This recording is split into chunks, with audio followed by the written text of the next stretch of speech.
গতকালকে আমরা সকলে মিলে চলে গেছিলাম নৈহাটিতে বড় মার কাছে পুজো দিতে।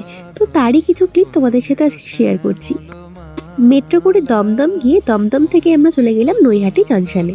ট্রেন থেকে নামার পর ঠিক 5 মিনিটের হাঁটা, তার বেশি একদমই নয়। আর কিছুটা হেঁটেই তোমরা দেখতে পাবে বড়মার এই মন্দিরটা কিন্তু নতুনই হয়েছে। 2025-এ বড়মার পুজো 100 বছর পার করেছে। কিছুক্ষণ ওয়েট করার পর আমরাও আমাদের পুজোটা দিয়ে দিলাম। আর বড়মার মন্দিরে কিন্তু কোনো কিছু নেয় না, সবই ওয়েট দিয়ে দেয়। ক্ষণে গোরা চাঁদ ক্ষণে কালা।